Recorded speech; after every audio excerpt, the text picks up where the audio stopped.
Well, South African Nuclear Energy Corporation, Necsa, is celebrating the 60th anniversary of its first nuclear reactor under the Atoms for Peace program.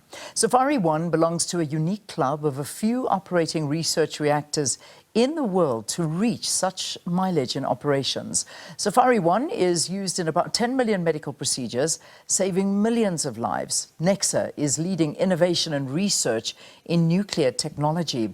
This comes at a time when South Africa is also exploring ways to increase its nuclear capacity to generate electricity. For more on this, we are joined in studio by Necsa CEO Loyiso Tyabashe. Great to see you. Welcome to Morning Live. Good morning, Leanne, and good morning to the viewers. So, I mean, when we look at Necsa has been part of a long history of nuclear technology. And when we look back at how it all evolved over the years, obviously there's been some challenges in the nuclear regulation space. Perhaps talk to us about a couple of those.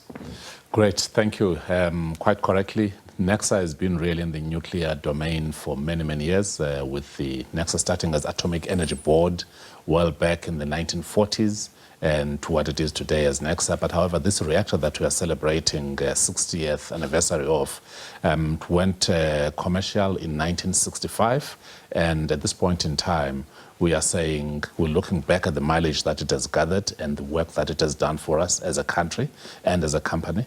And we're also looking forward in terms of what it can still do for us going forward. And talking to the issues related that have happened along the way, like any other company, you go through highs and lows, through dips and troughs. And but I must say that where Necsa is today, it is a company that is really stepped towards growth. It's no longer stability.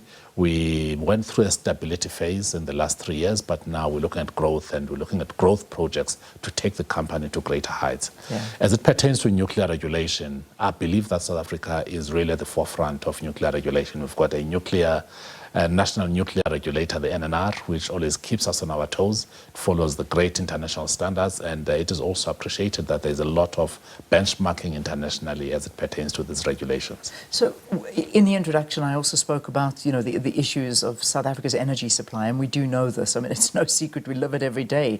Will you be contributing in the development of the proposed nuclear energy? We certainly want to be involved. So Necsa, as a nuclear research company, is steeped in doing nuclear research for all different uses. Obviously, one of them that we're talking about today about SAFARI is nuclear medicine isotopes, as well as industrial isotopes and other research mechanisms. But we're also going to be researching the nuclear power generation space. We're looking at partnering with whoever can partner with us to take the new nuclear technology forward in terms of power generation. There's a huge talk about small modular reactors, which are seen to be the new talk of town in terms of power generation in the nuclear space, because they are really small plants that can be deployed quicker. In terms of the capital cost, it's also very low. So that's an area that we want to get involved in. And I must state that obviously Eskom is the owner and operator of nuclear plants. Our side will be to contribute towards the development and the deployment wherever Eskom wants to deploy those. Yeah. Well, we'll watch that space for that. But something was always interesting about nuclear in South Africa. We were always a world leader in small modular reactors before the project was shelved in 2010. Where are we here? Yes. So the pebble bed modular reactor, you are quite correct, it was put under care and maintenance in 2010. It still is under care and maintenance. It was put in Eskom, but it's being transferred to Necsa because Necsa is seen as a nuclear research and development company, and we're hoping that process will be concluded this year. Our intention is really to look at the IP that was put under care and maintenance and see how we can further use it, how we can collaborate with other partners internationally to make it come alive, because you're quite correct. We're really at the bleeding edge of small modular reactors, and we need to get back and occupy that space. Currently, there's about 80 different small modular reactor designs that are being spoken about in the world. And only 1 or 2 are commercial, but we want to be in that top 5 that finally gets to the commercial space quicker. All right, well, yeah, we'll see how that one works. But one of the major challenges, of course, is always funding. And that's a big deal. How do you plan on raising these much needed funds? You'll have heard me, most of my talk is around partnerships. meaningful partnerships. So we really need to look at that. But also, if you look at the funding for nuclear power plants, it's not as complicated as it is perceived to be. Because once a plant is given a power purchase agreement, typically your developers bring more than 85% of the funding to build the plant. And the owner and operator only gets to pay back once the plant has gone commercial. So there's a time of servicing the loan during construction. But I believe that it is doable with the South African regime, provided there is a favorable power purchase agreement that will be granted by NERSA. Okay, all right. So that's the funding issue of things, and then of course it's what you actually do. Because I mean, when we talk about this, some people don't even realize. And I remember going and visiting Pelindaba, and this was. You were reminding me this was on the 50th anniversary. Now we're on the 60th, so this was in March 2015. I can't believe it. So, and I got to see the behind-the-scenes works and the things that are actually done there, which is quite incredible. And when we look at something like the SAFARI-1 reactor, and I mean, this really has become a global leader in medical radioisotope productions. That's, if I've got that all right. I mean, it supplies about 20% of the world's needs. But this is coming to an end in 2030. Is that right? The lifespan, 2030. Not quite. Not quite. Okay. Help me understand this. How is it doing? And is there an extension in the pipeline? When does it actually come to an end? Yes. So the designed life or the licensed life of the plant is December 2030. You are quite correct. Okay. However, we are working very closely with the NNR to have a life extension of that particular reactor. We've seen life extension of the Quebec reactors. Yes. Something similar for the research reactors that we are following, and we're following strict guidelines by the National Nuclear Regulator. These plants were designed with such a lot of conservatism back in the days.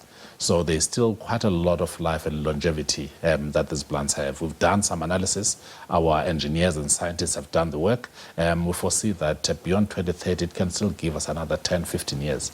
And what we plan to do with that as well is, while we extend the life of SAFARI, we are working on a new reactor design, which we term the multi-purpose reactor, which will finally be that plant that runs commercially for many, many more years after SAFARI has really slowed down its operations. Okay. So we don't foresee any stoppage in us being the leaders of producing medical radioisotopes. Instead, we want to see growth as we get into the new reactor design dovetailing with the current SAFARI.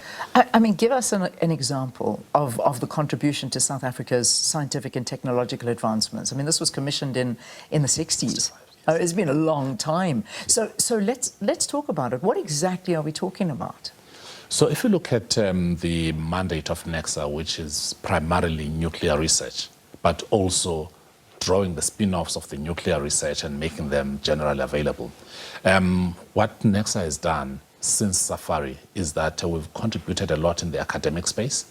As you know, that with research, there is strict academic papers that are being written, where you produce also the graduates in the form of master's students, PhD students, postdoctoral students. That has been a major contribution in that area. However, the most prominent one that we talk about, which you also raised in your introduction, is with our research, we've commercialized the production of medical isotopes. That's really Necsa IP.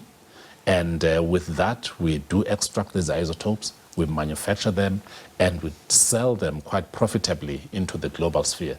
Biggest customers for the nuclear radioisotopes is actually overseas customers.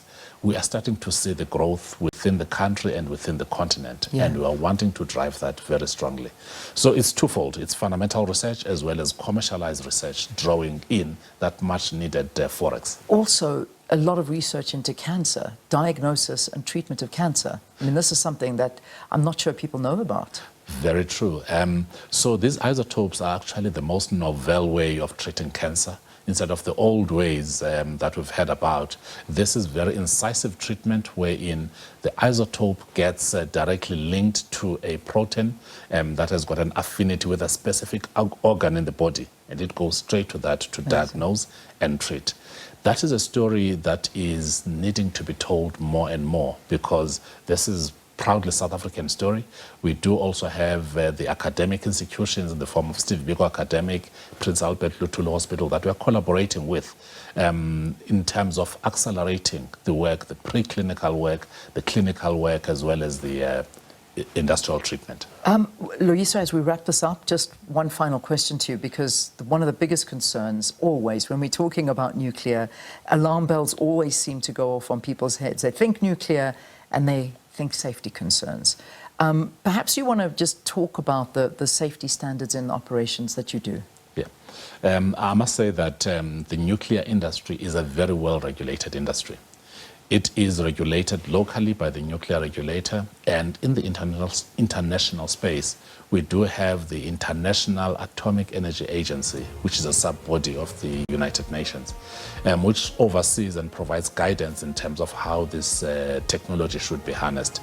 And this also draws from the initial setting up of the IAEA in the 50s, where the talk is around atoms for peace, and now we're moving towards atoms for peace and development as the new slogan. But in terms of safety, it's a internationally peer-reviewed and benchmarked safety standards that we're operating on. All right, we'll leave it there. I know there's big celebrations taking place for this, including an official event tomorrow. So certainly we'll be there, I think, covering yes. that as the SABC. So we look forward to seeing what you've got there on offer as well. Loyiso, thank you for talking to us. Loyiso is Necsa Group CEO, and speaking about South Africa's Nuclear Energy Corporation, which is marking 60 years of its existence. Let's take a break. We'll see you after this.